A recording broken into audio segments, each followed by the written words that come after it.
Step into the virtual studio of DraftToDONE, a designer's podcast. Join Angela Jorgensen and Stephen Lacey as they weave tales from the tactile touch of paper to digital displays, where every draft is the beginning of a story on the path to a successful final outcome. Hey, you. Hello, how are you? Not too bad. Whew. I know. Cheers. Cheers. Cheers, cheers.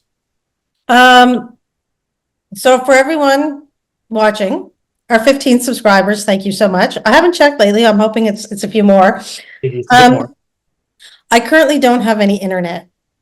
So I'm using my phone to hotspot. So wow. Really? Yeah, so I'm using my iPhone to hotspot to do this. So the quality might be a little not as good as or on par as what we usually have, but I was really excited to do this episode, so I didn't want to hold off any longer because it's still going to take a couple days for the technician to get here. So. Oh, really? Well, that's I guess you're not out way out in the boonies, but your boonies enough? Is that? No, you know what this is what's so frustrating is I live on a dirt road. Okay. The people at the end of the road actually have high-speed internet, but because there's not very many people on my road, they won't give us high speed. So we have ExploreNet, and usually they're pretty good, but it was going to take them 2 weeks, and I'm like, but I'm trying to run a business, like. Yeah, really. Yeah, so it was basically I've been out probably about 5 or 6 days now. Really? Yeah. Wow. I'm looking at the whole, the Starlink and Elon Musk but the problem with that is I think you have to set it up yourself. And then, I don't know. You're way ahead of me because I know nothing about it. Yeah, I need to do something because you can't have two devices going at the same time. So if I want to do social media stuff and Rich wants to play video games, that's a no-go Really? So we got to figure out something. A little something, totally, yeah, because you like where you are. I love where I am. Right. This would be the only little bad thing would be the internet, which is kind of an important thing, but kind of is. But you also, I guess you can't really do much from work when you have to go to work. But unless it's work related, you can't do your own personal things, obviously. But kind of sucks. Wow. But like I said, I'm really excited about today, so I really wanted to do this. So hopefully the quality isn't too bad. We will work around it, whatever it is. Perfect. Yes. Yeah. So what are we talking about today? I guess we're talking about our inspirations, things that inspire us, not just design, I guess, but just things throughout our life that we have sort of gravitated towards, and things that we just love and inspire us to do what we do. Okay, before I talk, I'm going to let you talk because I had something super cool happen to me when prepping for this. Like, really? I'm going to take you back 30 years, Stephen, or 30 odd years. Like, this is like so cool. But anyway. Okay. How do you want to do it? Do you want to do like, what? I don't know how many you have. Do you want to do like one and one, or do you just want to tell me yours first, or? How many do I have? 1, 2, 3, 4, 5, 6, 7, 8, 9-ish, but I don't have to go through all 9 because some of them are I don't know. I will start, and it's an odd thing just realizing that growing up, looking back at things that I may have seen in passing, or just things that I've been drawn to, and then realize that, oh my God, this has always been in the field that I wanted to work in, and not even realize it. Just the whole, it seems like the industry has been following me without me even knowing it, sort of my entire life. Just things that I've been drawn to, oddly enough. And so my first one is Alphonse MUCHA, I think is how you pronounce his name. I don't know if you know. So he sort of revolutionized the whole Art Nouveau movement. Oh, and with his Yeah, with I don't think he intended to create a movement, and from my understanding, looking at interviews and reading interviews about him, that he wasn't a big fan of the Art Nouveau movement, but it's sort of, it didn't stem from what he started to create. It just sort of around that whole times with the 1920s, 1930s, that era. And that sort of I don't know if you know of Art Nouveau movement, that whole sort of organic feel to design, sort of implementing. Well, he did a lot of advertising for like soaps and perfumes and things like that. Using he was really skilled with anatomy, and just knew he did a lot of female forms. And so, these long, elegant dresses, and, these women smoking cigarettes, and just the way that the organic elements sort of morphed in the background. And it kind of has an abstract look to it, but also very, very mathematical, I guess, just because everything sort of has that golden ratio kind of feel to it, where it's just very, like, the sort of pattern that you would see in a sunflower. He was able to sort of replicate that, and just that whole, just the beautiful organic ways that he was able to morph elements. It was just amazing. But yeah, so he was very popular with advertisers, creating posters and things like that. And so that's sort of, I've always been interested in his work, and way back, and just didn't realize that he was in the graphics industry, and he needed to make money, and that's kind of what he did at the time. So it was, yeah, very inspirational. And there's times that I try to replicate it, obviously nowhere near, but it's something that I've always strived towards, to want to try to replicate. And I know that, with anything, the more you practice, the better you become at it. And that's kind of one of my downfalls. I just don't practice enough at it. So, but yeah, so that's one of my inspirations. Well, I also didn't know if you had anything to share, Stephen. So at any point, if you need to have the screen, I can make you the host. Sorry. No, that's all good. All good. Yeah, so I don't know if there's, and it's sort of morphed into different, obviously there's other artists and designers at the time that, I liked, but it kind of sucked, because way back in 2019, I had an opportunity to see some of the actual posters and stuff in New York City. Oh, So yeah, we went on a family trip to New York in 2019, literally 2 weeks before shutdown.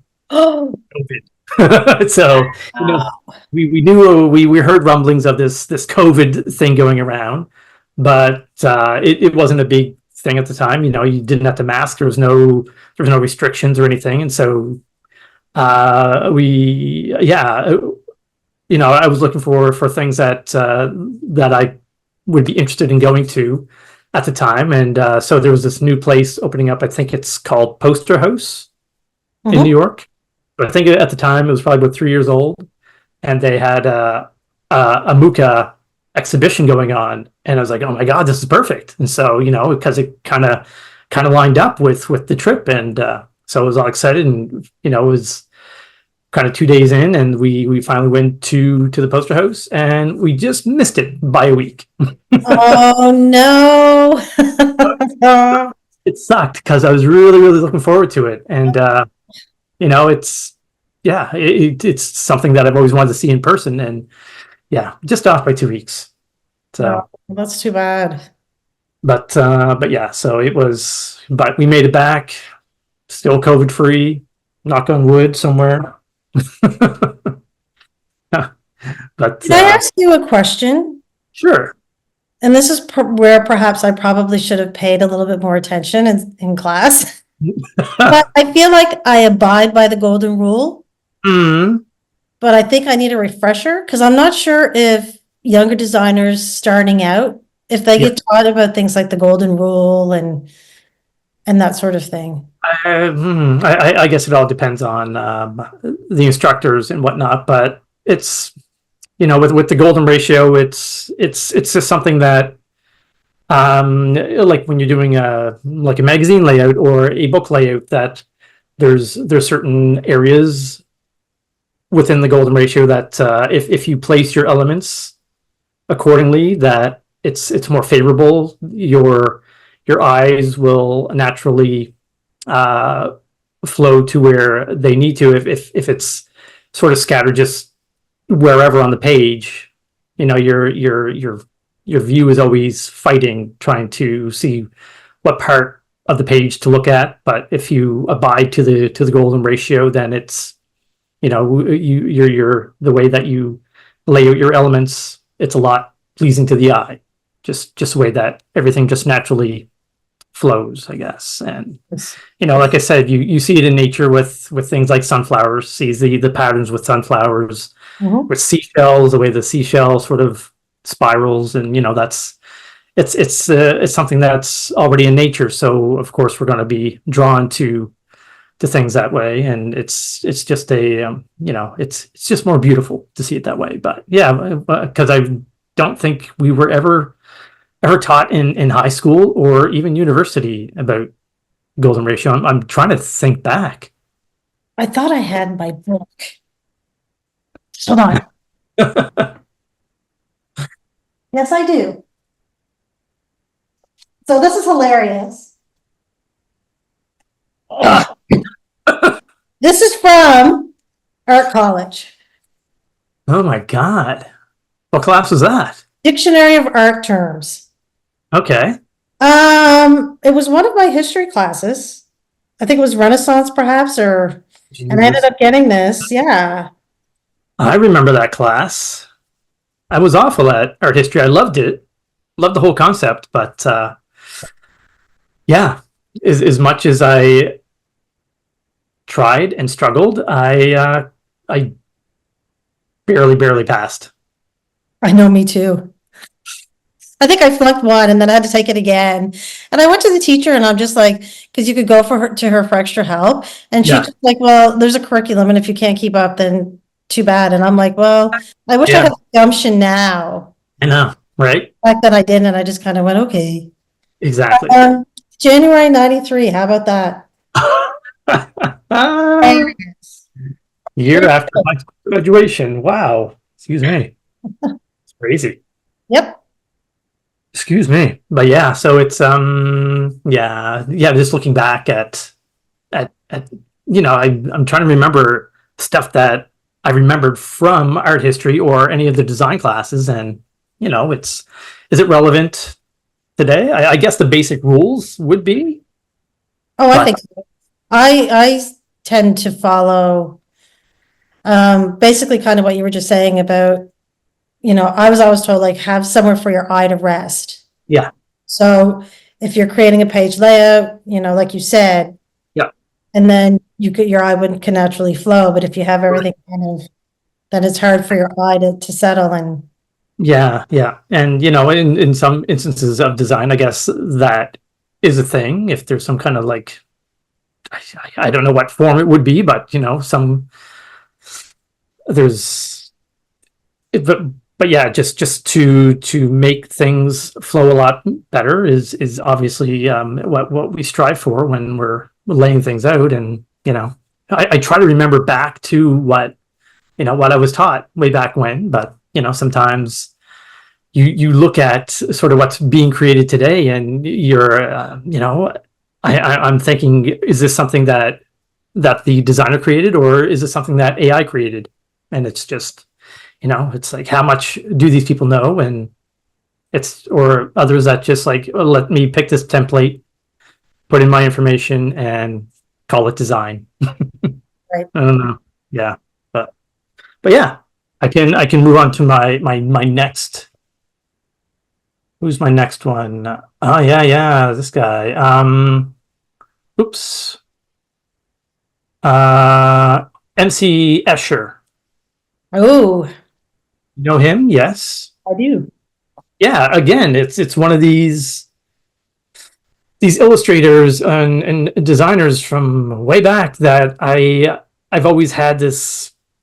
I was always drawn to, and I don't know what it was at the time that did draw me to it.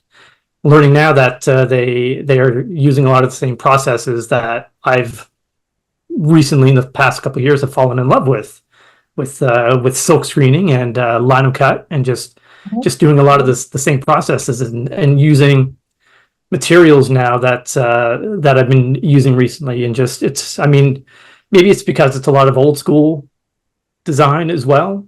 I'm more drawn to the sort of traditionalists, I guess you could say. And but yeah, his whole talk about mathematical precision, but just some of the stuff that he's created it's just mind blowing. What he can create with his morphing images, and he has these elements where he has it's a street scene that sort of blends into a kitchen table sort of seamlessly, because you're looking at one element and then you're realizing, okay, it's turning into a street, and you're just like, how the hell did he do that? But it's some people are just naturally gifted that way.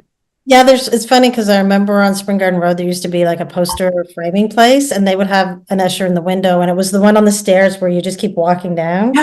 Yeah, exactly. Yeah, it was cool.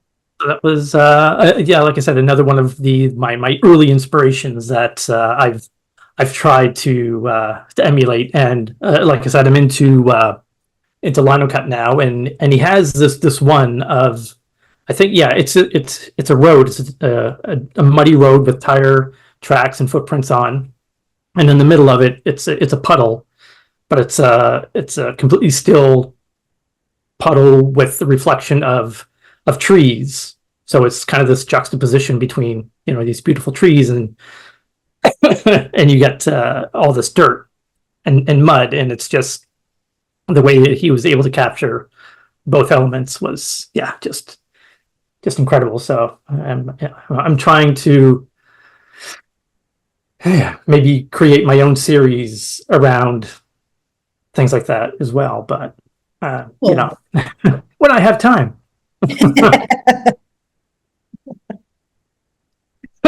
Excuse me. I'll jump to the next one. Well, here's a recent one. Again, it's TRUFITT. I think I think you pronounce his name Martin TRUFITT. Okay. So he is I follow him on Instagram, and he does a lot of linocuts, and it's multicolored, sort of like 3 to 5 colors by the looks of it. It's all nature themed. So he excuse me. The one that really drew me to him when I was just scrolling through Instagram one day was he has a series with magpies, and it's sort of this magpie in the foreground and these 3 magpies in the background. And to make your linocuts look realistic is very difficult, but he's gotten pretty close to sort of realistic linocuts, and just the way that he produces the work is just amazing. And I think he does reductive linocuts, so where I think, I'm not 100% sure, but where you have only the one linocut piece of linoleum, and you sort, it's one color at a time. You cut away all the I think you start with your lightest colors, and then you work to your darkest colors, but you keep cutting away on the same piece of linoleum. So you say it's a light blue, so you cut all the areas that you need, and you do the lino with that. Then you cut away the next color until there's nothing left of the lino. So you're kind of, once the lino is finished, it's done. You can't recreate it ever again. So it's kind of a limited series.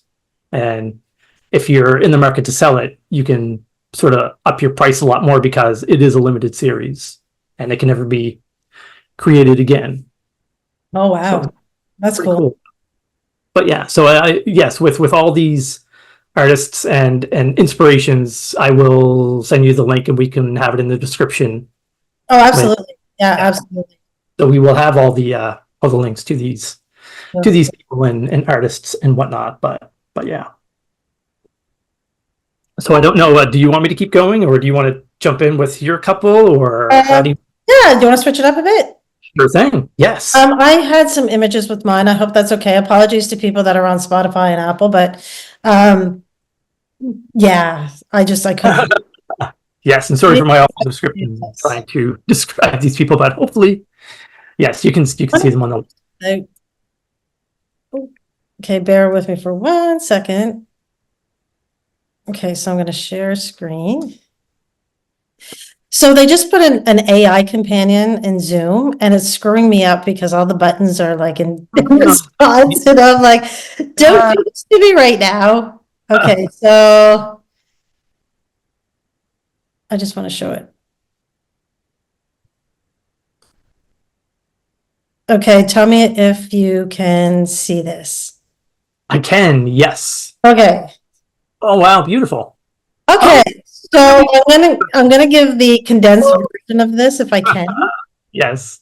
This was a doll that my dad bought me when I was probably about 4 or 5. He bought one for me and my sister. My other siblings got other gifts. It arrived in a crate from Japan. And you can imagine being a little girl seeing that. You're like, wow. It's in a glass case. Everything is beautiful. It's stunning. And my mom saw it and said, oh, that's too expensive. You can't touch it. So for 30 years, I looked at this doll because she actually had bookcases. So she put them at the top of the bookcases. So out of reach. Can't get them. No. So I looked at this effing doll for 30 some years. So when I lived in Halifax, I actually had them shipped to my house. And I remember the day the guy came and he was carrying the doll in his hand. And I'm like, oh my gosh, what are you doing? Like, that doll has never been out of the case. I'm like, that's porcelain, that's glass. Oh. Like the plastic was still on the tassel on the door. Oh, really? Yeah. And he said, this is plastic. Excuse me? $468 to have these bloody dolls transported 2 hours to me because I thought they were porcelain. My sister and I had a good chuckle over it. I bet. But nonetheless, I was still kind of like, I love her. She's gorgeous, but I'm still a little irritated. Totally. I can see why.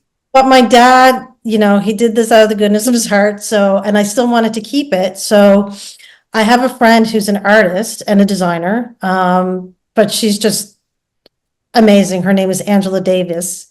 Okay. And she's a fiber artist. She can do everything. Gotcha. And I gave her the doll and I had asked her, do whatever you want. Right. So I hope that my mother never sees this. But I thought she did a stellar job. Oh my God. Isn't that awesome? That is. I don't know where to look. Talk about golden ratio. No. I know. Like she even took her outfit, if you remember her outfit. Yeah. And her fan, dyed it, paper mache this, because she knows I love like octopus and yes, right. Yeah. Oth, and she just so I just thought incredible. Oh my God.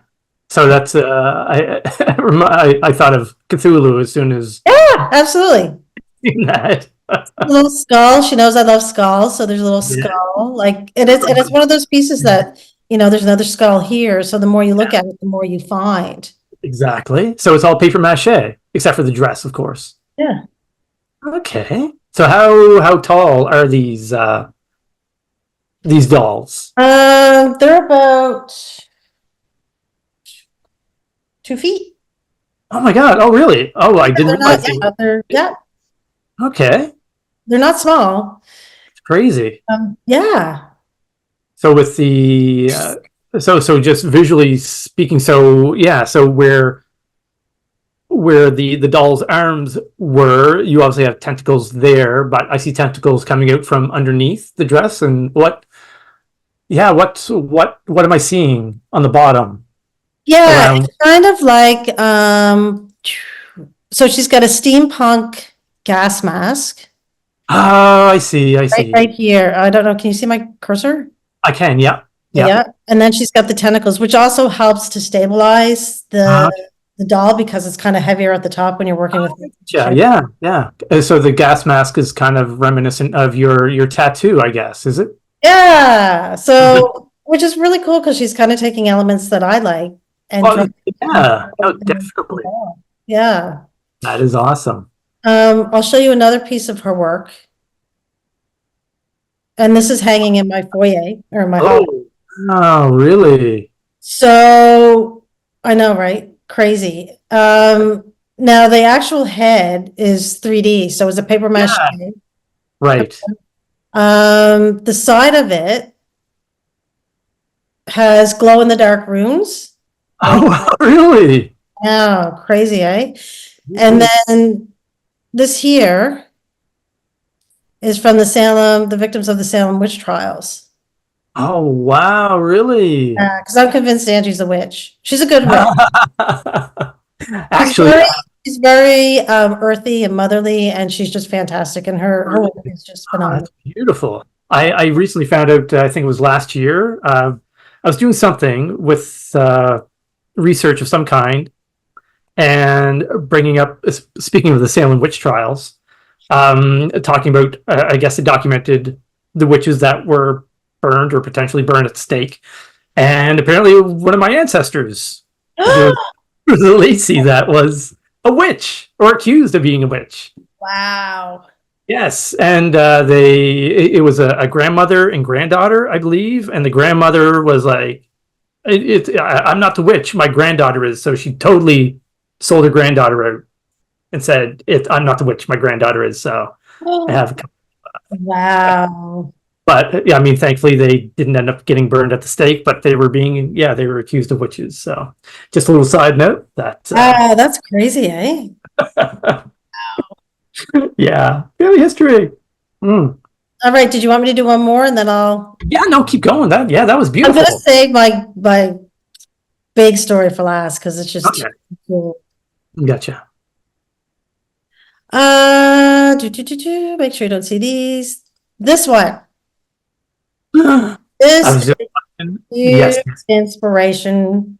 And it's so funny because I say, you know, they're inspirations, but none of my work reflects any of this. Yeah. And I Same. know, yeah, we talked about that before, but I feel like it's something that I want to start exploring, but Right. figure out how. Like I know I did one thing a while ago that kind of fits within this realm and really I got my toes wet, I guess, and I loved it. But Okay. it's something that, yeah, it was very personal, and maybe I'll show it at some point. But it had that whole, I'm really drawn to the whole biomechanical. Mm-hmm. And this, of course, is H.R. Geiger, Swedish artist he passed away in 2016. No, I didn't think it. Okay. No. Yep. I didn't think he was alive for that long.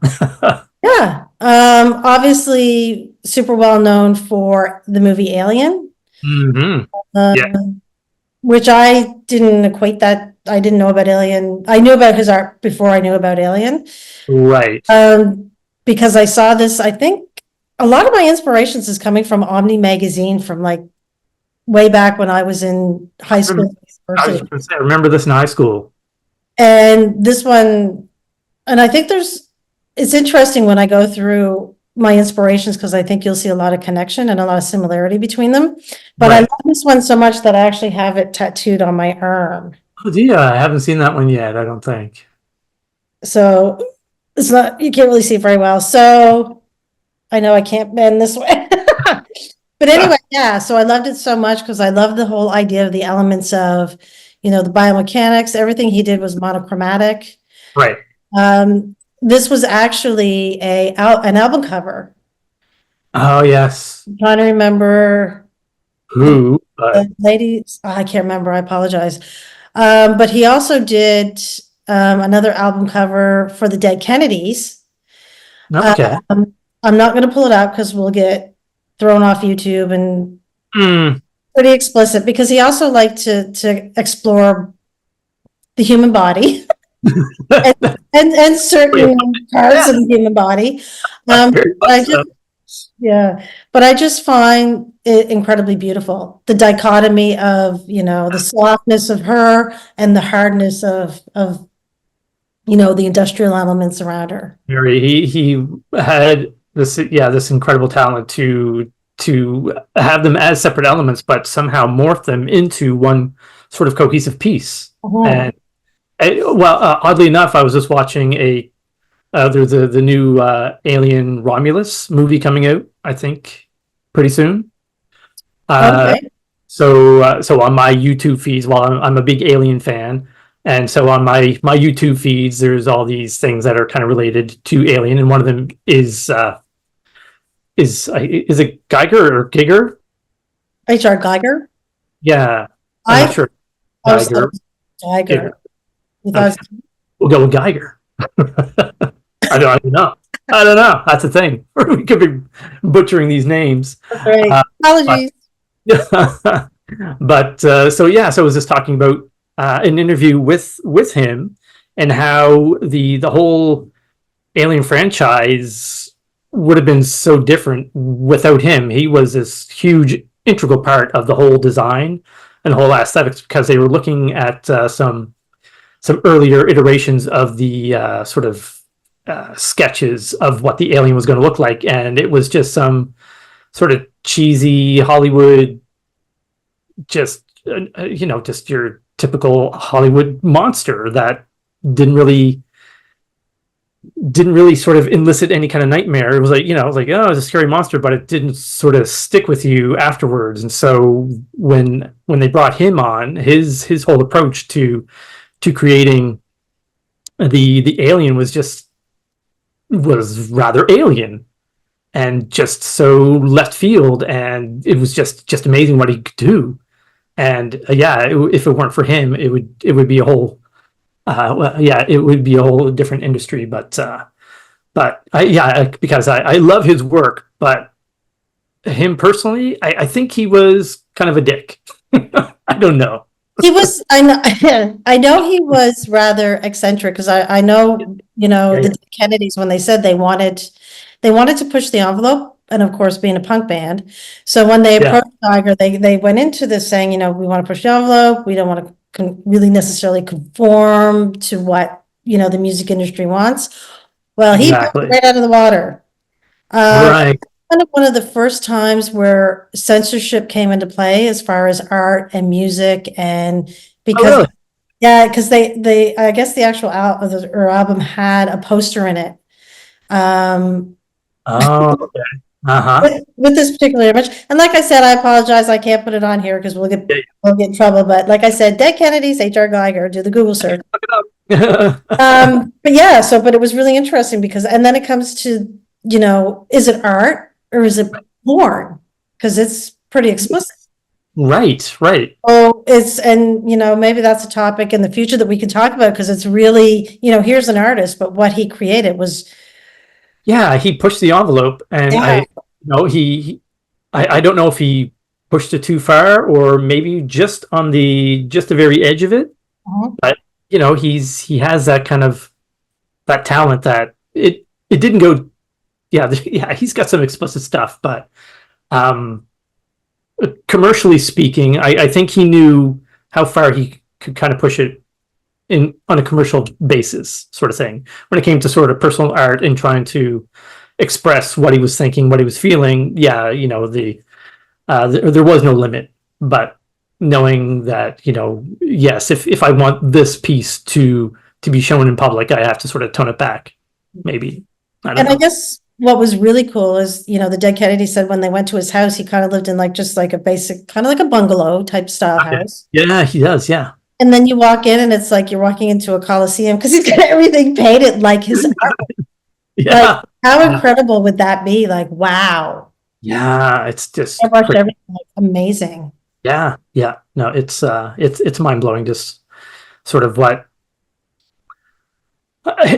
You know, when you see artists like that, where they just they express who they are and they don't give a shit, you know, what people think or what people care. It's like, oh, this is just who they are, and this is how they express themselves. And yeah, if you don't like it, then you don't like it. Move on to something else. But you know, there's plenty of times that I wish I had sort of had that mindset. But wow, that that would be a huge mindset to try to. Kidding, eh? Oy.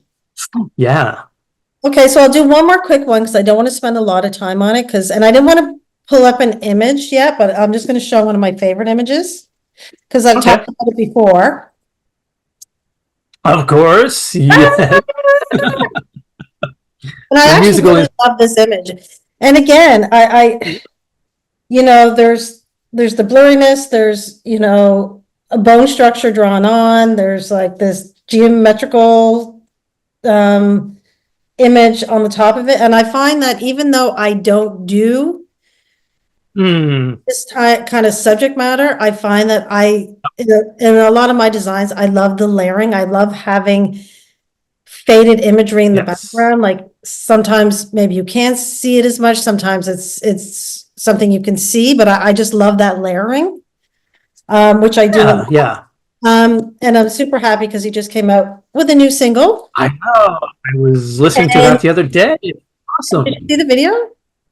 I did see the video. So here's a question because the video is phenomenal. And like I said before, I see throwbacks to, you know, early 90s during Antichrist Superstar. Well, that's the thing. It has an older sound to it.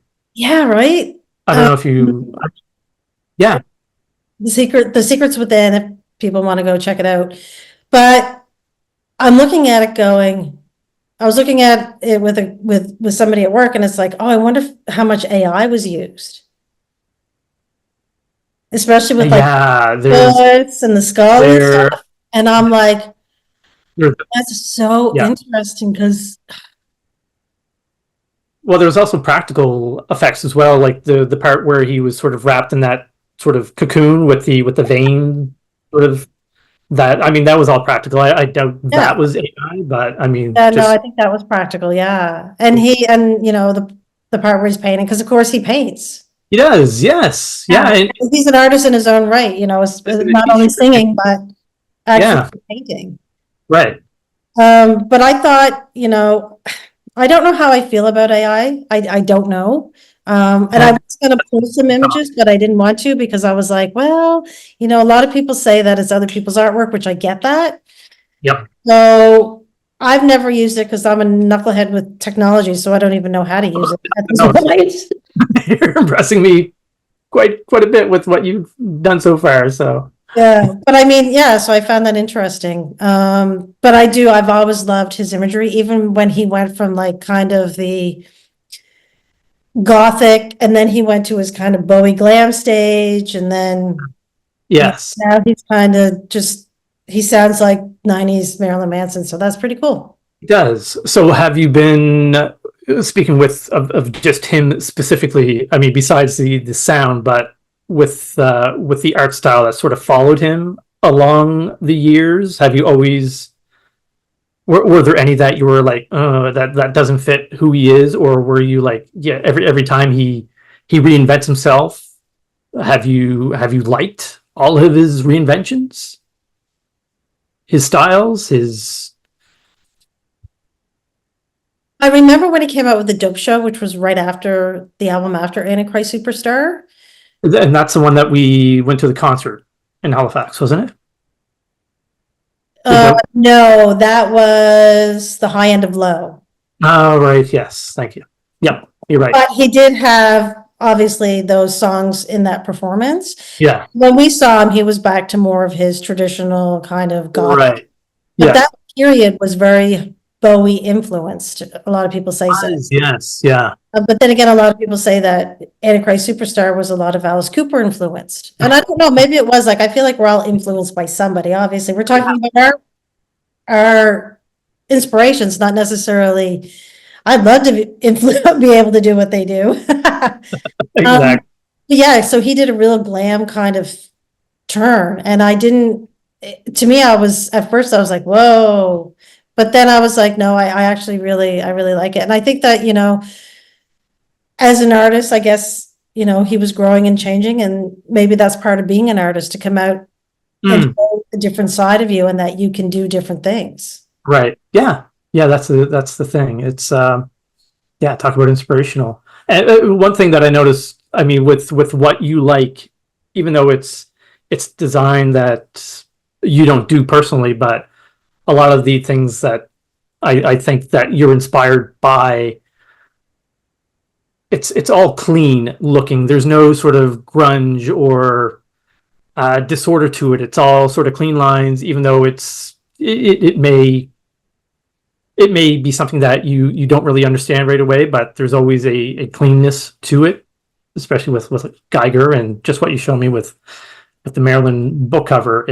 I can see why that you would be attracted to it, I guess, in that sense. That makes sense. Yes. Yeah. It's just clean. Like your clean design. I'm going to show it. I'm going to show you the piece. Remember, we're not scripted. Yeah, right. So, a long time ago, and I lived on Lynch Street. And remember, I think in the last podcast, I was talking about the guy from Image Design that worked. He was from Saatchi and Saatchi, which is a big ad agency in the States. Yeah, right. Yes. And, I was kind of having a bit of this conversation, because I showed him some of my work, and he's like, this isn't you. Show me you. And I'm like, show me you. And he made me this book. Okay. And maybe I should have scanned it, but oh well. And there was this quote: creating is the true, to create is to be learned, creating is the true essence of life. And this was a German, I think, philosopher, I can't remember his name. So then I started to kind of delve in a bit more can you see that? I can, yeah. Yeah. To that. And I think the closest that I've ever come to really experimenting with kind of that biomechanical, if they cry, they will rust, which is actually a line from a Marilyn Manson song. So that's kind of can you see that? Yes, I can, yes. I remember that. Yeah, that was way back. Oh my God, yes. No, it's way back. You know what? It's so funny, because I've been, like, in trying to do this, I found all this artwork from, from like 2008, 2003. But I feel like this is me. Like, this is like where you want to sort of explore.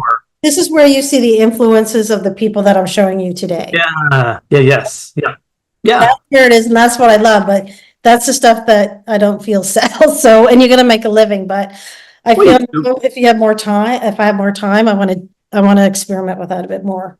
Yeah, whether you have time or whether you want to sell it, I mean, totally. Even just sort of dabble, do sketches, do something, sort of get inspirational ideas. Just sort of a starting point, just to, maybe not do it right away, but just get all these elements down that that you could use for a piece later on. I think that would be a good idea. That's good. I think, I need to sketch more. So, and kind of. Yeah, same. Do that. When I get a job, then I stop sketching. Yeah, I tend to formulate my ideas right on the computer, and I shouldn't do that. But anyway, so I'll stop talking and I'll go back to you, because my last story, I want to save it.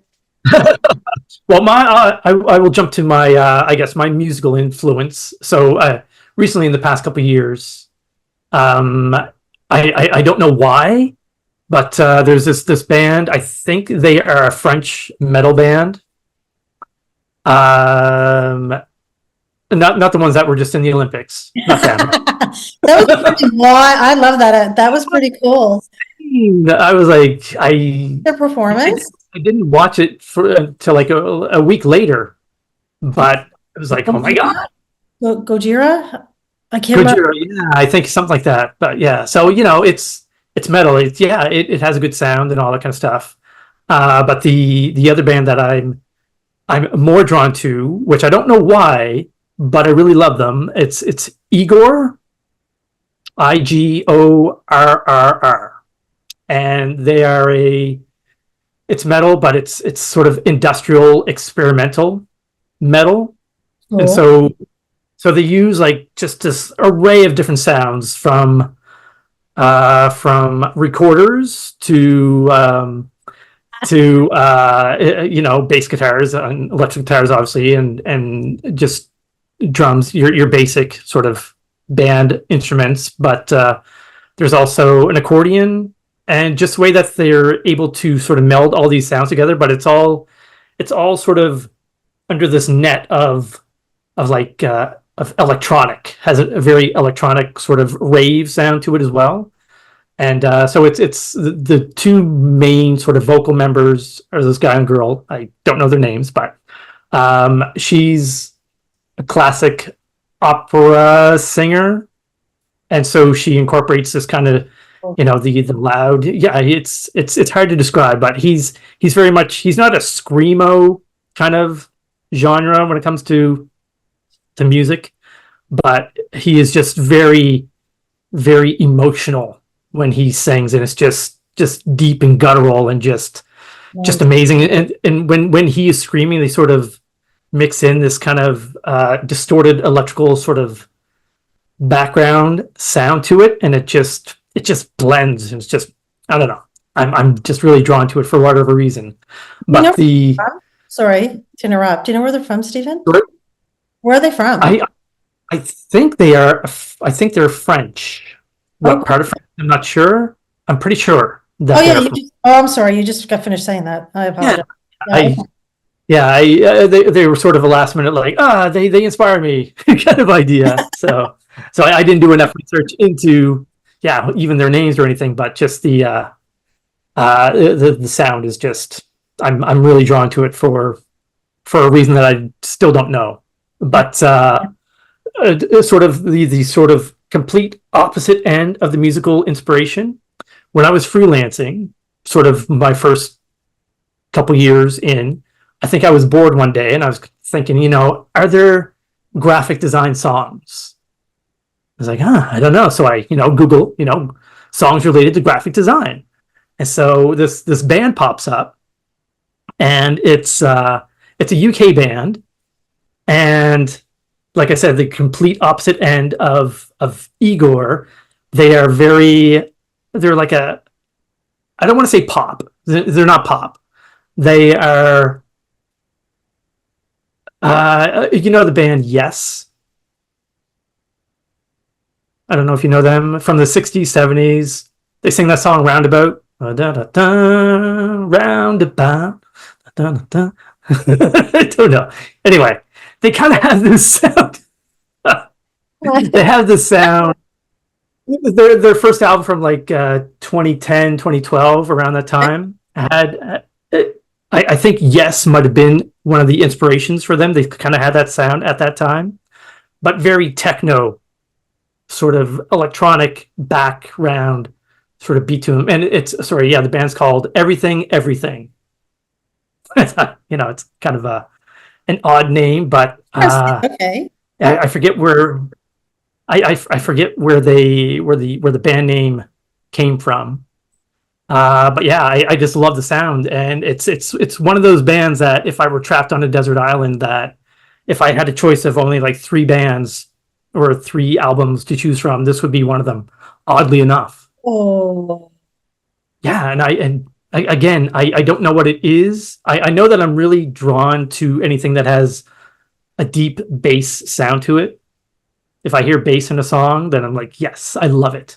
And so it's inspirational to me in that way. So they are one of my sort of musical inspirations, and I just kind of found them accidentally one day, just trying to find songs that are related to graphic design. And so the reason that it's related to graphic design is that I was gonna ask. they have the song.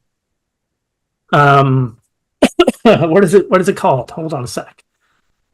Photoshop Handsome. What? Photoshop Handsome? Photoshop Handsome.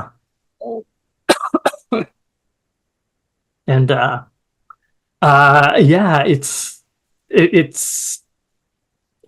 it just talks about sort of our industry and how we sort of manipulate things, like in the beauty industry, how we take Right. a regular woman and turn her beautiful for advertising kind of Right. thing. And so I think it's kind of related to Okay. to that sort of theme. But yeah, it's I will have the link in the show notes anyway. But Because I was super stoked for this, but I want to make sure that you're finished with your. I am. Those are my sort of musical inspirations, and yes, I'll be sure to put them in the link, and then yeah, give a listen to them. Just see what it is. Maybe there's something about it that you like too. But you know, I'm thinking back to when, like junior high, when we were in junior high, and you, I think what was the band Echo and the Bunnymen? I was like, what the hell is Echo and the Bunnymen? Yes. That's when And it was- I went to church camp in PEI because my mom forced me to go to church camp, and I remember going to the water park kind of place. Okay. And I had the cassette tape, and the minister would put it in his tape deck, and we'd listen to Bed Bugs and Ballywoos the whole way there and back. Really? Memories. It was like Yeah. amazing. And that was the time when you couldn't just go online and just like, oh, Echo and the Bunnymen. No, you had to go and buy it if I wanted to listen to it, and I wasn't committed to buying Echo and the Bunnymen. Yeah, and then you know what it was? You get a cassette tape, and you just, you'd love like the third song or, the second song. Yes. And then you're like, oh, I want to listen to this song over and over and over. So you go rewind. Yep. Right? Nope, not right. Fast forward, rewind. Rewind. Fast forward, rewind. Fast forward, rewind. Kids these days, they got it so easy. When Discman came out. Oh no, you froze. What? Oh, you froze there for a second. You might Oh, want to sorry. edit that part out. Oh, shit. I don't want to edit. It takes me forever to edit. Okay. Okay. Are you ready for the story? Yes, I am ready for the story. So in high school, Okay. art class, Yes. Miss Steves, that who shall not be named. who I just named. Yeah. We didn't get along over pottery. No, you Anyway, didn't. but I remember picking up yet again, this is so funny, an Omni magazine. Okay. And in that magazine, there was this picture. Mm. And again, just like the Geiger or Giger picture, stuck with me. Like stuck with me. And this was the image. And I'm going to take you back, Steve, and see if you remember this. I bet I will. Okay. Yes, okay, that's what I was thinking. You see that? So Our I grade, loved her. yes, that Loved was our her. grade 12. Yes, And gorgeous. I ended up doing kind of like I didn't at the time think it was going to be a triptych, but I did 3 images, and sadly Okay. trying to find the one I did in color pencil, but this was kind of like I know. my muse.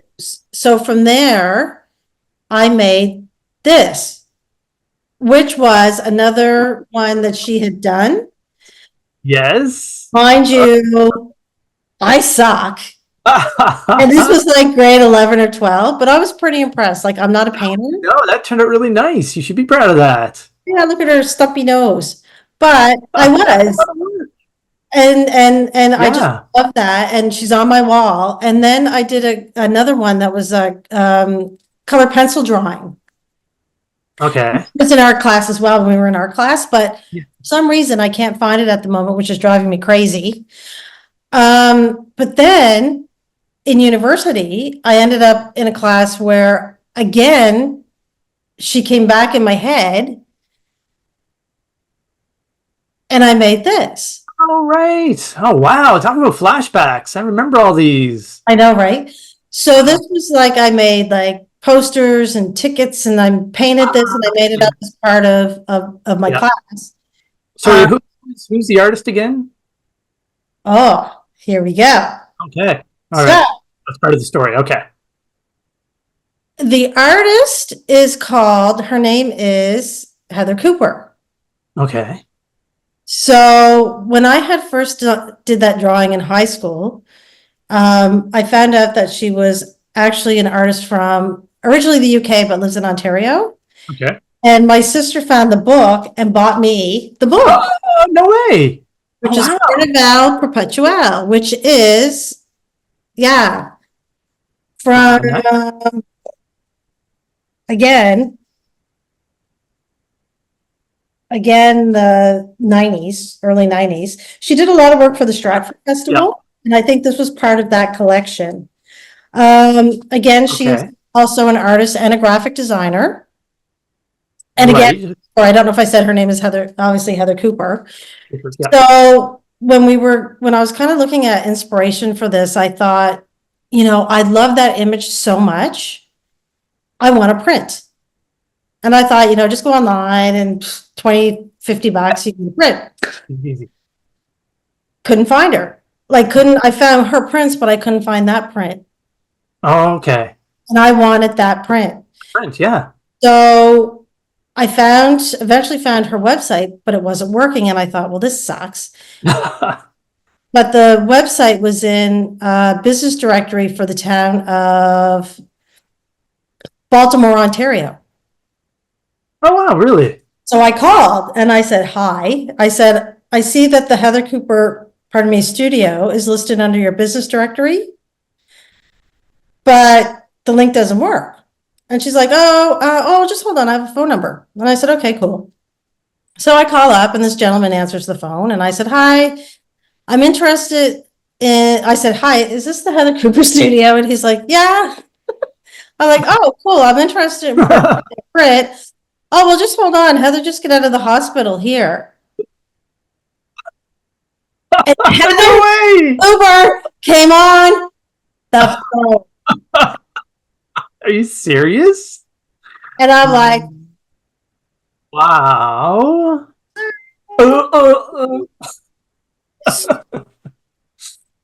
I've been a fan for 30 years. It's an honor to talk to you. My voice is cracking. And like this poor woman, literally just got home from the hospital. Sadly, she has Parkinson's and she's trying to rehabilitate her muscles. Oh, yeah. Hospital so long that her muscles are really weak.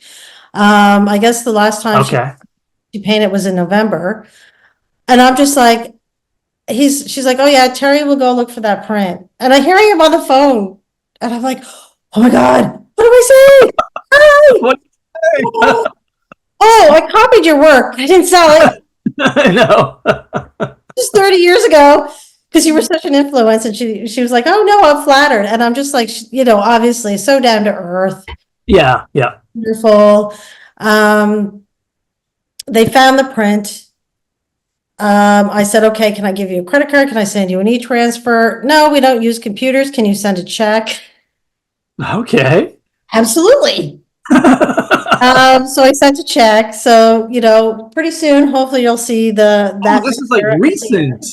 Oh, this is a couple days ago because of this Oh podcast. my God. Okay. Oh, no wonder you were excited about it. I know. So because of starting this podcast and wanting to do this podcast, I got to talk to this podcast. Hopefully it will be on your wall. Yeah. And I asked her to be on our podcast when she's feeling better. Oh, really? Nice. Now, I do want to, I totally forgot this one because now a lot of you don't know who like from what I shared, you probably don't know who she is. Probably not. I mean, she's a commercial artist, right? Yep, but that's Heather Cooper. And in 1976, do you see that? She created the Roots logo. I do. Oh, really? Yes. Oh, wow. I love that logo. I don't think they've changed it since, have they? Nope. No.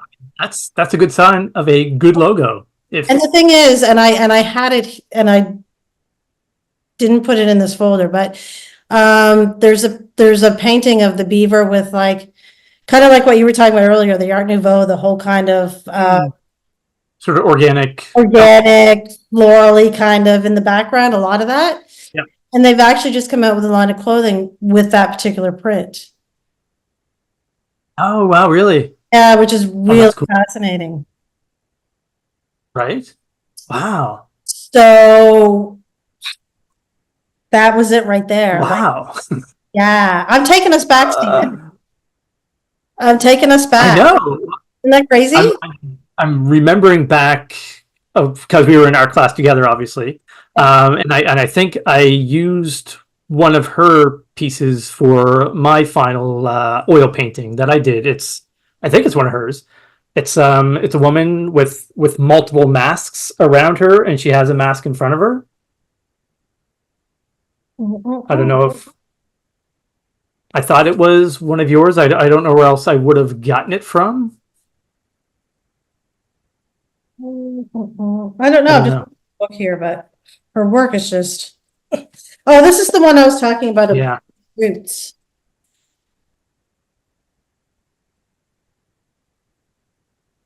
Oh. So the image in the background that pays that the vines and stuff and. I'm unstable. You're unstable. Unstable. You're so unstable. Yeah, I can't really. Yeah, I can't remember, but anyway, yeah, I'm just, that was a really cool moment. That would be, oh my God. And yes, and you got it in before all the unstableness happened, so that's good. That's good. And you know what? The gentleman that I was talking to, he came on the phone and he said, you know what? You're more than welcome to come to the studio.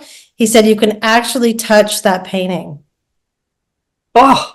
And he said, and you know what? There's a lot about that painting that nobody knows, but we can tell you. Oh my God. Well, it really will kill me now. Like, how? So now I got to make it to Ontario. Wow. And Baltimore, Ontario. I never knew there was a Baltimore in Ontario, but yeah, a Canadian artist too. So that's you know, yep, yeah. Again, it's another sort of clean, very, even though it's a painting, but it's a very clean sort of style. Very, you can see a lot of elements. There's probably a lot of details in there that you don't notice right away, but which for me personally, I like paintings where you don't see everything all at once, where if you could be looking at it and then a year later realize that there was an element in it that, you didn't see. It's just, yeah, it's beautiful. I'm going to pose a challenge. Uh-oh. I think we should both create something in the style that inspires us. And I'll give us enough time. Like, I don't know. Like 2 years? I know, right? But if you got and I think we should create something and come back on the podcast and show it. That's a great idea. I mean, like I said, I had this inspiration to try to create the ESCHER, the mud puddle design that I was talking about. I think that I was going to try to recreate that, but with not exactly, but sort of my own version of that sort of scene. So yes, I am up for the challenge. I think that would be super cool. That would be, yeah. In whatever medium. Okay, what are the parameters? No AI. No AI? I was just going to say the same thing. And you know what's funny? Because I'm always as soon as I saw AI and I'm like, oh, you can just do that by clicking this.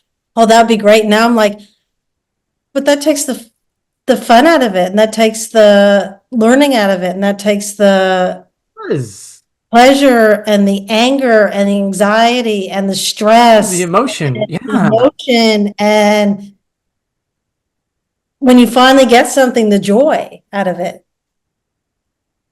That's right.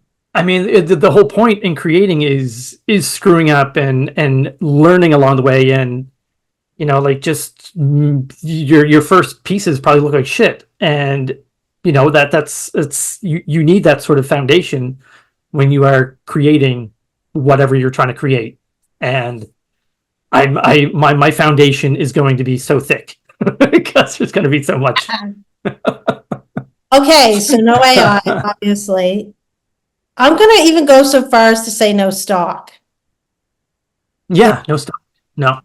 Now you can draw. I can't. Like I draw very flat. You are talented. I mean, I know you don't think that you can draw, but you can draw. I know you can, and I think you know you can too. Oh, this is cool. I love this. Okay, so all right, so that's going to be our homework for how long? Oh, jeez. Well, that's the thing. I mean, I know I work better under deadlines, but yeah, obviously not by next week because yeah, that's too much pressure. What about a Halloween episode? Okay. Is Yeah. that time? Oh my Lord, yes. Or Christmas? Yeah. No, we'll go with Halloween. Okay, let's go with Halloween. Okay. Around-ish. Yeah, let's do Halloween. I don't know what day Halloween's on, but I love Halloween, so. Right. Yeah. Just enough time to kind of think, conceptualize, figure it out. Yes. Doesn't matter what medium. Doesn't matter what medium, no. Doesn't matter what size, just no AI, no stock photos, just everything has to be our hands. Yeah, I mean, you can have inspiration. I mean, that's what this whole episode. Yeah, the computer to put it together. Yeah. Okay. Right. That's cool. Yes, so we can use our inspirations, obviously, like I said, but yeah. Oh, that's exciting. Yeah, that's the whole point. Like we want to really, because we've been talking about it now a couple podcasts about how can we come over that threshold and you know, now that we're doing it for this purpose and it's not for like client work but now we have a purpose because we have to bring it to yeah. I think that'd be really cool. It would be, and you know, that's what I'm as much as I love design, I'm trying to not get away from that, but I need to do more of my own thing, you know, express, you know, how I'm feeling, or just use my hands more, and yeah, get away from the computer if I can, and just go back old school. I've been starting to paint again. It's been a long time, and I don't know why, but I want to use gouache like a lot. And so my daughter, she had given me a set of gouache paints a couple years ago, and I finally cracked the seal and started using them, and it's like, oh, okay, that's right, that's why I hated gouache in university. It was so much. But I'm trying to get over that hump of dislike, because you know, if we were doing what we were doing 50 years ago, you know, starting fresh as designers, we would be using gouache in advertising, because that's a lot that was the standard sort of tool in creating artwork, was gouache. And so I'm trying to sort of get back to my roots, I guess, in a sense, design speaking. And so I have a couple of ideas mulling around in my head where I'm using gouache, but also in the design aspect. So it's, yeah, I'm trying to get over this hump of hating gouache, and I really want to use it. Okay, this is hilarious. Honest to God. This is the second time this week I've heard somebody say the word gouache. I'm like, are you kidding me? So at work, there was some young guys there, and one was like, yeah, you know, I'm doing this and this, but I think I might, you know, try using gouache. And I stopped and I went, I'm sorry, what did you say? Like, oh God, I just went back. University and gouache. Oh God. Yes, Ludwig, remember that? Ludwig and his gouache. Ludwig and his gouache. Yep. And his no. I got no a lot, because my curves were, or my lines were right. No, get out the white gouache. Cover up that mistake. How about some heat? Maybe I wouldn't be so shaky if we had some heat, because I was above the Blue Nose restaurant. Yeah. And I'd be like, yeah. Hilarious. All right, Stephen, so we got a project. So, okay, one more caveat. Can it be like, I don't consider myself an artist. I never have, I never will. I'm more of a designer, and you know, that's fine. But I don't mean to make it commercial, but can I take what I have and apply it to something like a package design, or please, yeah. Yes. Okay. if that's okay within the parameters, then I'm. Definitely. Unless you do it. Definitely. Yeah. Do you know what you would be aiming towards? Would it be packaging for like some kind of wine label or soap, or do you have an idea in that respect yet? Gee, you know me too well. As I'm sitting here, you know what? I'm going to say something though. It's hilarious because, I bought a bottle of wine one day just specifically because of the name and because of the label. It was called Apothic Red, and because it was kind of. Oh my God! It's the best red wine. You like Apothic Red? I love it. Disgusting. I love it. It's the best. It's too sweet. It's sweet, yes, but I like Apothic Dark. Oh, do you? I don't like Apothic Dark. I like Apothic Dark when it turns your teeth purple. It does, but I know my tastes are changing because when it came to coffee, I drink my coffee black now, and I couldn't drink dark roast coffee. But now I can only drink dark roast coffee black if I want to have that sort of not enough caffeine push or whatever, but yeah. I just have that more of a coffee flavor. I don't know what it is, but yeah. So maybe I will go towards the Apothic Dark. I don't know, but I'm drinking an Argentina Malbec right now. Are you? Yeah. It is sweet, and maybe that's why I like it. Maybe my taste will change, but for right now, it is my favorite. That's fine. If you enjoy it, then I gotta say I do. right. Yeah. I just thought it was a little bit misleading because I'm like, or maybe it wasn't. I don't know, but I just thought Apothic. I thought it's going to be bold and rich, and I was like, ooh. It has a like a smoky kind of undertone, maybe oaky kind of flavor to it. I don't know, but it's not the sweet that I'm attracted to. It's the sort of warm, earthy something notes, I guess you could say, that I like. But And then at this point in the podcast, I'd like to apologize to any sommeliers or wine enthusiasts out there that actually know what the hell they're talking about. Right. Yes, I also like the price range of it too. So you know what? I've got, I'm trying not to drink as much wine because you can't. Yeah. When you hit a certain age, you're like, oh dear God.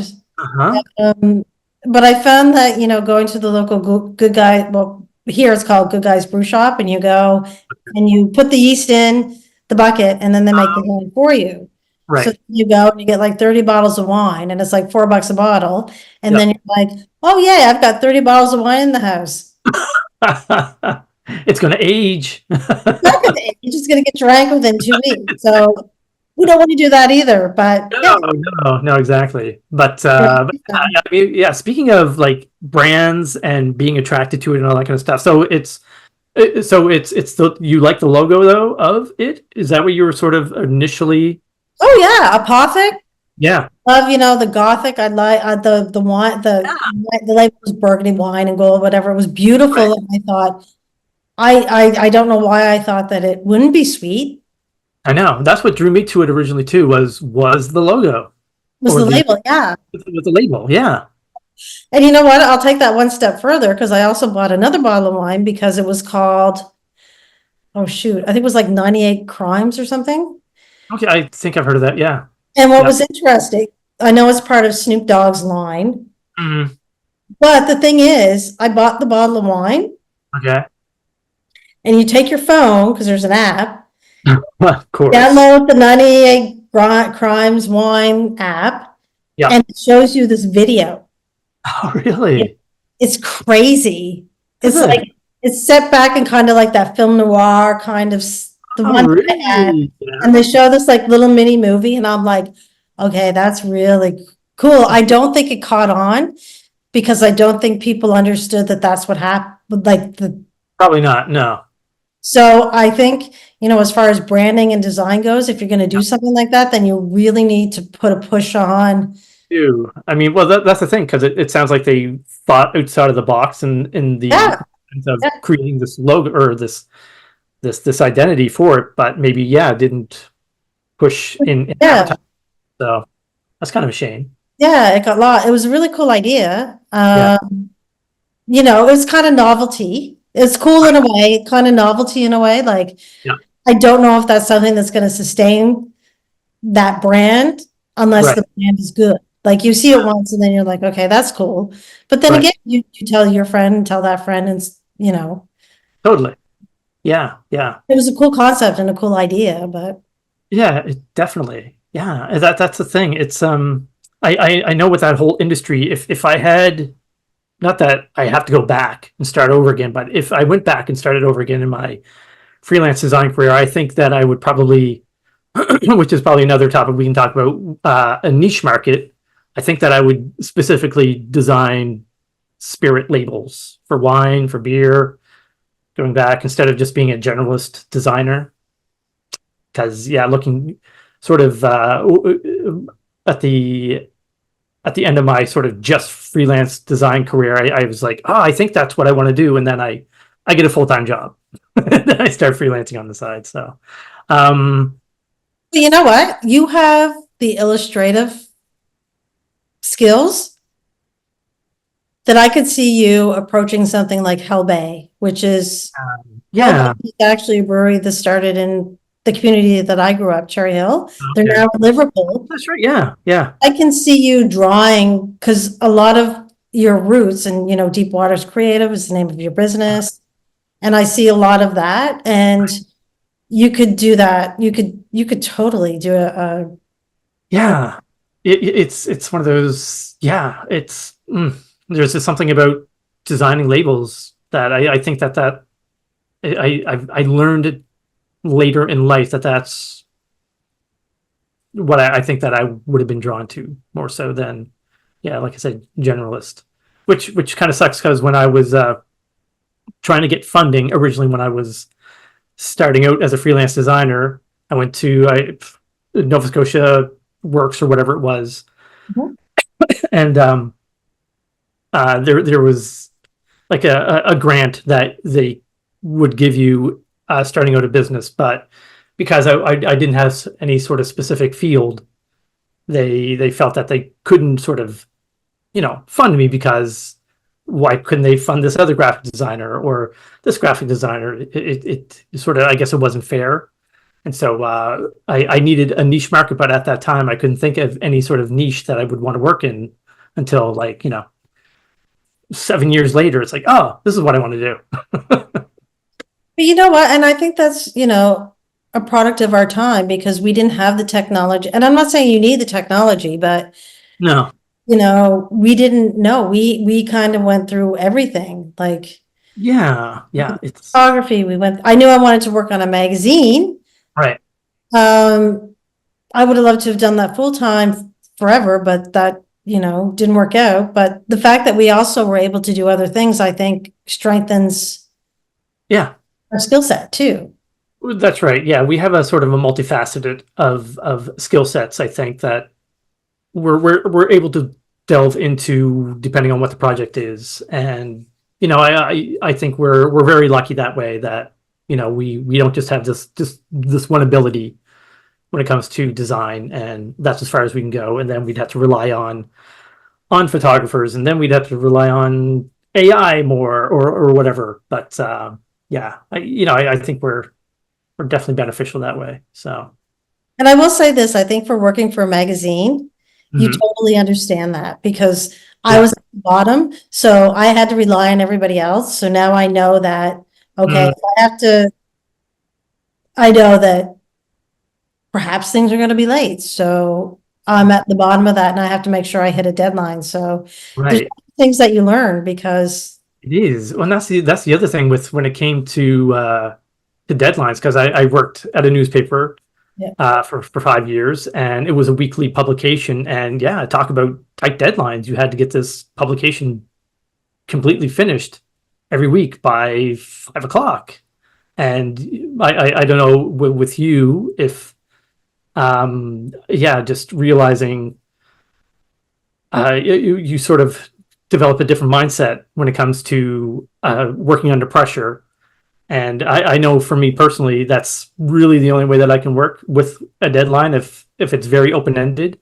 then it's like, okay, I need a deadline in order for me to do this because I'm gonna just not touch it until I absolutely have to because that's just how my brain works. Oh, that's so true. So yes, so working with a deadline, True. yeah. Yeah. And you I want to don't know something even funnier? What's that? I'm not going to run it away again, but I have a copy of your newspaper in my purse. Oh, that probably was the one that you had to work on that week that you were deathly sick. I know, and the editor was trying to talk to me, and I had to keep hanging up on him because I was just hacking my guts. Nah, he was the sales guy, and yeah, that was not good. That was, oh my God, I felt so bad. No, it was good. It was good. It was my first newspaper. I was stoked. It was great. Yeah, no, I really appreciated it, and just knowing that you had, yeah, talking about bad timing. Wow. See, this is hilarious because, like I said, I didn't realize that doing this podcast, it would bring up so much of, Yeah, where we started from. I didn't realize that, but I think that's kind of cool. right. Yeah, it is. It is, definitely is. Just trying to think. Yeah, I had a couple other inspirations, but I'm going to Yes. say, Oh, sorry. Yeah. no, I was, yeah, I know I'm not going to get through all of them, but I'll send you all the ones that I have. And but the one that, yeah, because a lot of them are, yeah, I got the music one. There's these two. They're kind of related to the same, but I guess I'll start with the original one. Louise FILI, I believe is how you say her name. She's a product designer. I think I don't know if you know Herb Lubelin. So what logos did he create way back in the 60s?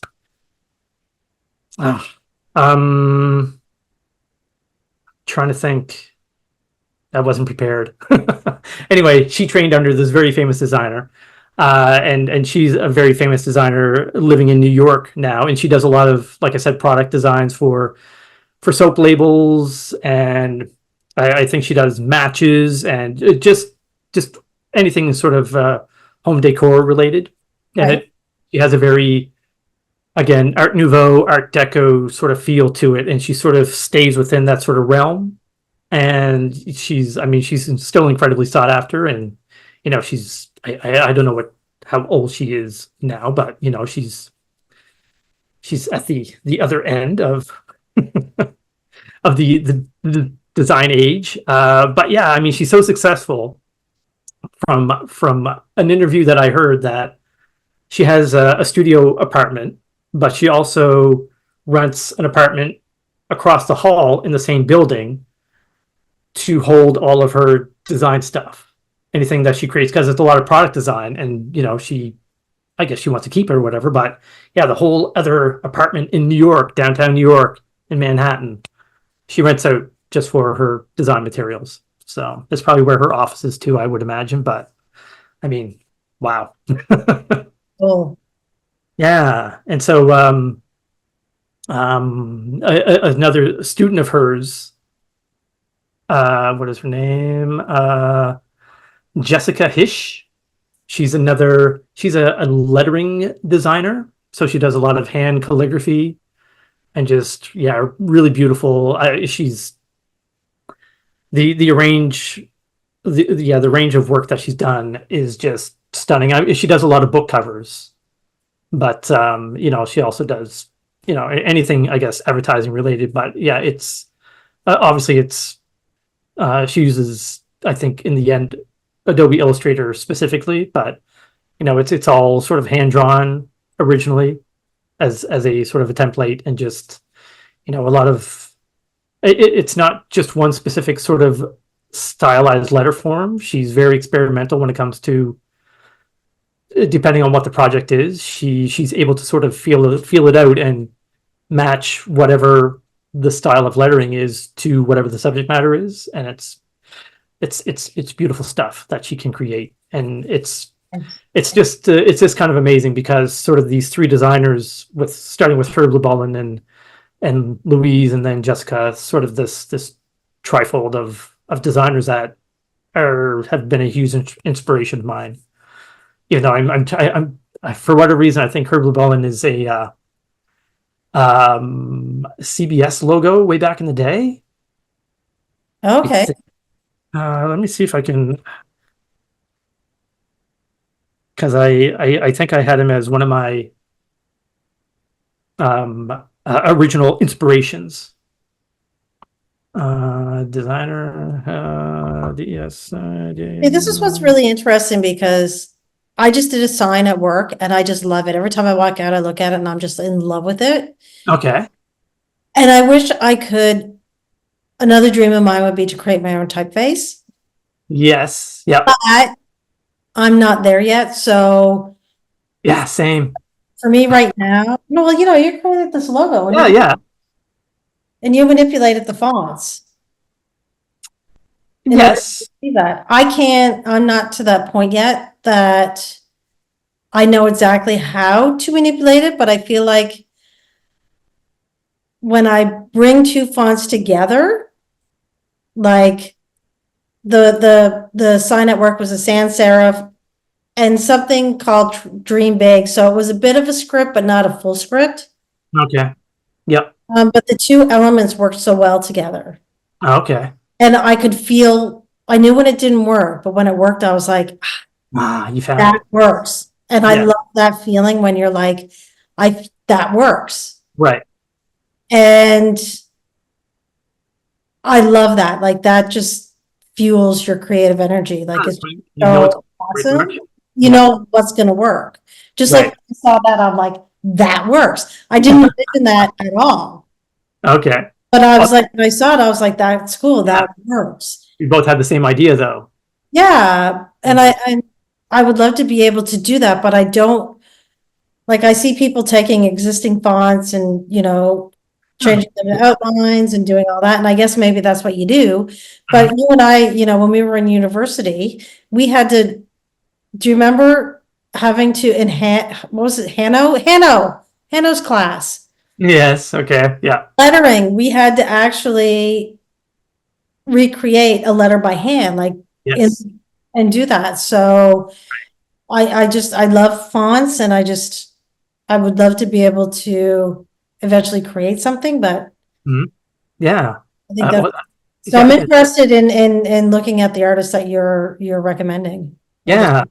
And yeah, I was just looking at Herb LUBALIN and so I don't know if you know Avant-Garde magazine. It's an old, I think so. He designed the logo for Avant-Garde. There's a very famous mother and child logo where he was able to take the word mother, and in the O of mother, he has an ampersand, and inside the ampersand is the word child. So it looks like, oh, cool. Okay. That he was able to meld all those elements together, and just brilliant, the stuff that he did. So, the stuff that seems to inspire me as well is just basic black and white illustrations and logos. If it works in black and white, then it's going to work in whatever color you want to implement. So it's I found that really interesting, and I kind of see myself actually doing a little bit of that because of a prior podcast where you were showing your book cover. Yeah. I think it wasn't you wanted to show in black and white, but they couldn't conceptualize it because it's like, no, we want it in color. Yeah. But I understand where you're coming from with, illustrating it in black and white. Yes. Yeah.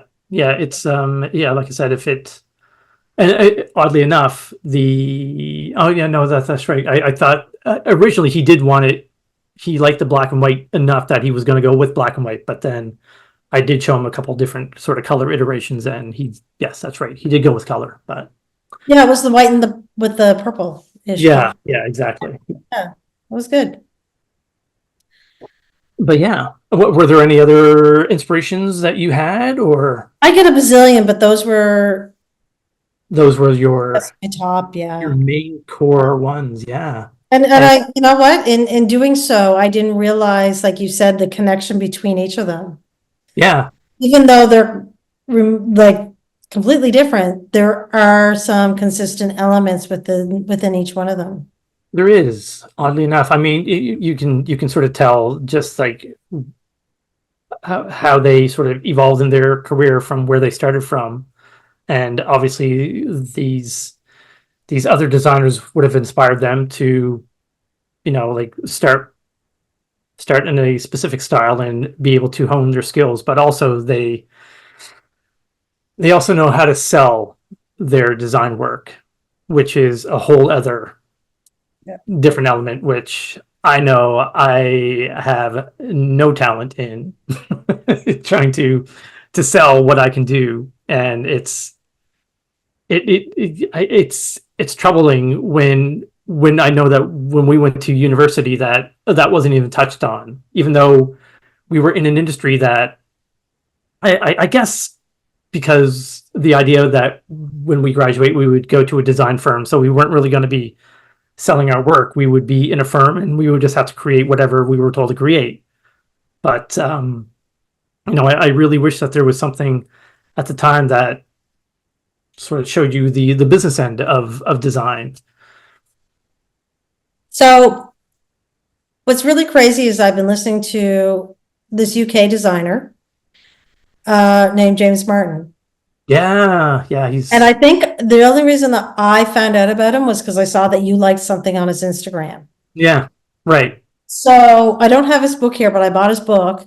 Oh, that's right. I think you showed it, didn't you? And I bought his course, which I'm getting through. Uh-huh. And I'd really like to talk to him because I feel like he's really appealing to, can I say millennials? Yes. And we're the Gen Xers. Can I say we're Gen Xers? Yes. And who's the middle, the Ys? I think yes. Yeah, I think generation. I think he's a Y. Yeah. I don't know. Yeah, my generation. Anyway, I feel like he's kind of middle of the road. Like he's not as old as us, not as young as them. He's middle of the road. Right. But he's got this whole philosophy now about that what we're talking about is like not being able to, or not learning what you're supposed to learn or what you thought you were going to learn in school. So I feel like he's taking that upon himself to try and do that. He's coming up with something called the Purple Cloak. Okay, I haven't heard that yet.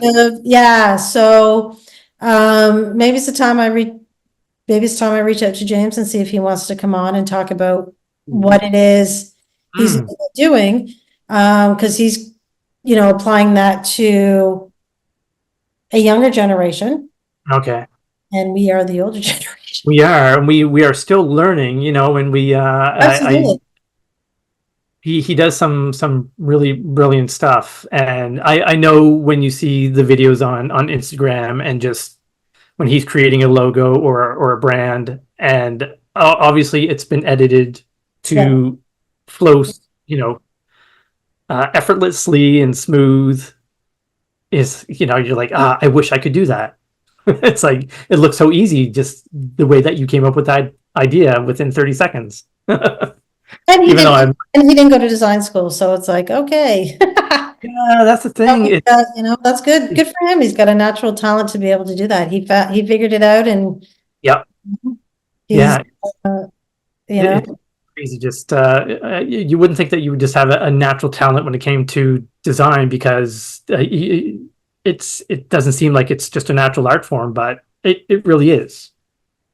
When you look at it, just when you see sort of the evolution of how an idea sort of culminates over time, and with some of these designers, and it's just flawless. And they all sort of had this sort of a similar look to them, even though they're completely different brands and whatever they're creating, but each one has, you can tell that they were all created by this one person. And it's I wish I could do that too.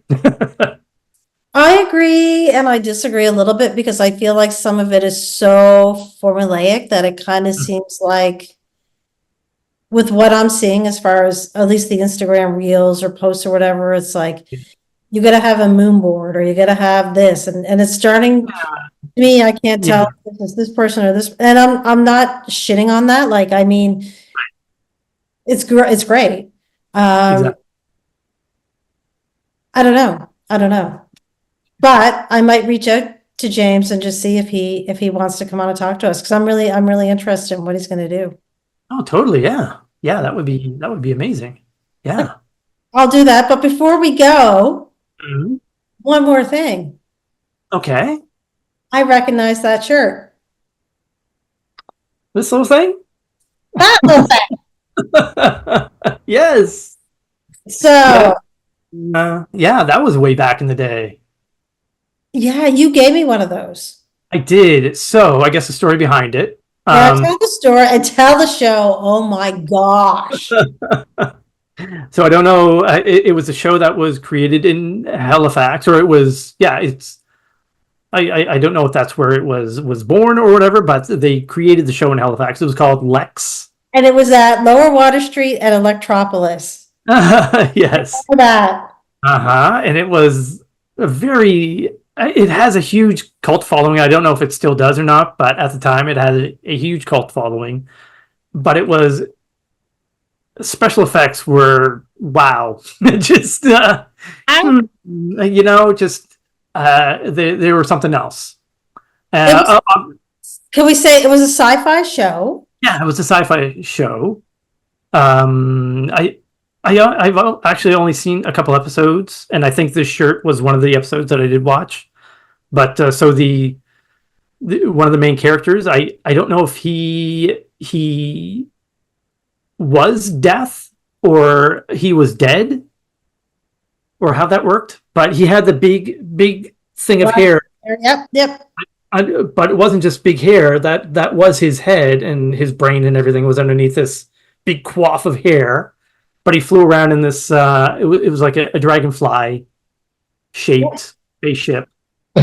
And anyway, so at the time, so that would have been 92, 93, or probably around 96, 97, 98-ish at that time, when I was working at a silk screen shop in Halifax. And they approached us to, their art department had the artwork, and we just had to recreate it to put it on shirts. And so this episode, I don't know if you can see the back.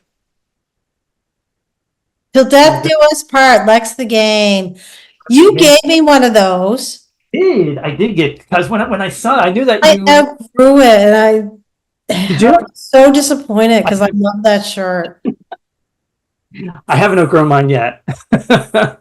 It was. I totally did. But you know what? Oh yeah, look, there was this dude too, the robot dude. Remember the robot dude? Yes. And, yeah, with the head. Yep. That would torment. I think. Yes. That's funny. Wow. If you guys can find this TV series, it got a 43% on Rotten Tomatoes, but it was fantastic. It was oddly, like I said, it had a real cult following, and so the art department of the show approached the silk screen shop that I worked at the time to take this artwork. It was always the end of a series that they would want to have T-shirts for the crew, and this particular series, this one episode was their biggest, I believe, and so I loved the artwork. When I saw it, I was like, oh my God. So I had to, I forget, it was just a printout that I received. So I had to put it in Illustrator and trace the whole thing in order to create it, to put it on a t-shirt. So when I had finished creating it, I was like, oh my God, I got to get a t-shirt of this.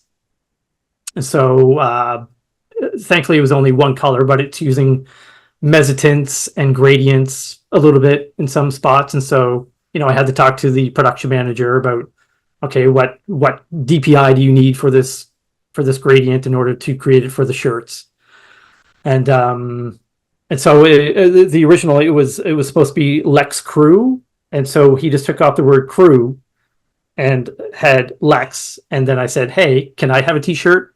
And there's a friend of mine that I'm pretty sure that she likes the show as well, so I'll get for her too. I used to watch that. That was, yeah, it was on at like 1 in the morning or It was. the hour, but Yeah. We'll put the link in the show notes. yeah, I'm gonna see if I can try and find that somehow, but that was great. I wonder if it's on YouTube if you find anything.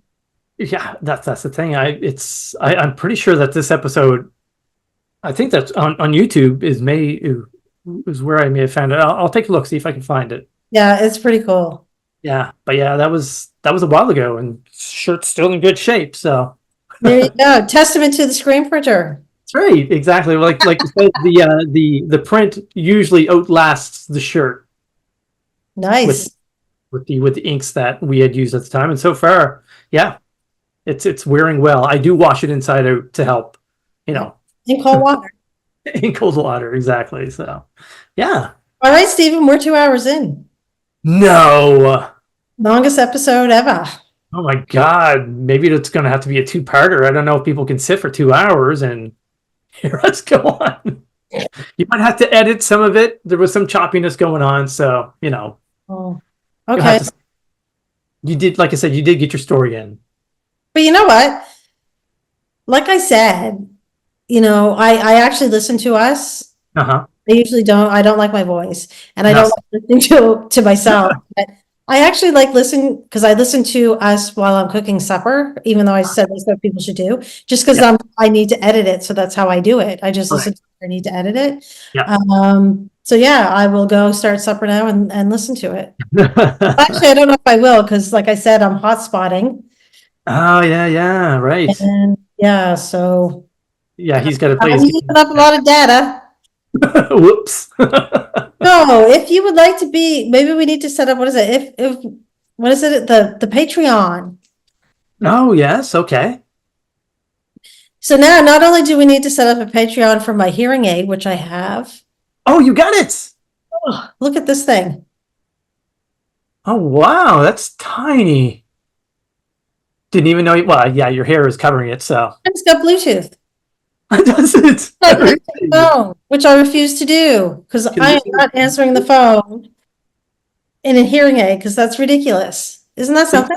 You can talk on the phone and listen to music with your hearing aid? Yes. No way. Which is kind of weird if you only have one. Yes. But yeah, no, I'm not doing it. I'm like, no, I got enough phone and gadgets and shit Totally. anymore. And you notice a difference as soon as you got it? Absolutely. Really? Crazy. Because I got this one ear, like I said, my bass is reduced in this ear, and yeah, so I'm jealous. But what's cool about this is I have 30 days to decide whether or not I want it. So I didn't have to pay for it. Oh, really? Okay. I didn't have to put anything down. I just walk out with it. And Okay. in 30 days, I go back and I say, yes, I want it, or no, I don't. Okay. Huh. So maybe if we don't get any money, I could just keep going around to hearing aid places and say, oh, can I get a 30-day trial? Yes. Yeah, that's one way. Yeah, so no, between that and my internet and my phone and yeah. Okay. Nice. I'm returning into that Geiger picture that I showed earlier. Yeah, you're half machine already. That's right. I'm getting there. You are. That's right. Art imitating life, imitating art. Exactly. It takes a little while. It's catching up. All right, Stephen. All right. That was awesome. This was a really good episode. It was, and I apologize to everybody. Like I said, I hotspotted this, but I didn't want to wait any longer because I was super stoked because I Right. was so happy and I thought this was so cool that I got to talk to somebody that I, for I 30 can't wait to see the print next episode. Yeah. Oh. Yes. Yeah, that's going to be And exciting. yeah. And I'm going to frame it at some point. Okay. Got to pay for it first. Hopefully is she going to sign it? I forgot to ask. I asked her to, and she said she'll do the best she can because, again, she's recovering. Yeah, right. Yeah. I didn't want to ask her, but I was just like, You're talking to her. Why wouldn't you ask? I know. It's one of those things. Yeah. So I'm super excited to get it. Yay. That is exciting. Yes. Nice. I'm so happy for you. Believe it. I'm like, ah, I'm like, ah. That's basically what I did. I'm like, and then I'm like, I'm going to talk to you because your assistant or whoever is away trying to find the print, but she's Right. exhausted because she just got out of the hospital, and I'm just like, what No do way. you say? What do you say to the person that? What do you say? Exactly. I've been following you for 30 years. Yeah, I mean, I could have asked her like, "Oh, how are you feeling when you did this? What was your inspiration?" Blah blah blah, and then I'm like, "You literally just walked through the door from being in the hospital, so I don't want to be an asshole." No. But she was super sweet and down to earth, and It's nice. Wow. Yeah. it Oh, I was, can't wait to see it. yeah, Yay. cool experience. Good. Good. Good. Yeah. All right. Okay. Well, that's what episode number 4 then. Awesome. So Yay. number 4. I'm not sure what we're doing next, but we'll figure it out. Yeah, we'll figure it out. I thought this one was really, really cool. It was. And we Awesome. get a challenge for October 30th. We do. Yes. And I am excited for it because, like I said, I had that idea and this will be the push for me to do it. So thanks. Yeah. All right. And I have no idea what I'm doing, but we'll figure it out, right? We'll figure it out. Exactly. Like I said, it's last minute. That's how I work best. Exactly. Exactly. All right. All right, Stephen. Thank you so much. Thank you. Have a good night. You too. And we'll, Thank you to everybody. And again, I'll let Stephen, where can people find us? I keep forgetting to write this down because I'm trying to connect my socials to it, but my socials aren't working and it's really frustrating. But you can find us on YouTube. You can find us on Spotify and Apple. What do you call it? Apple Podcast.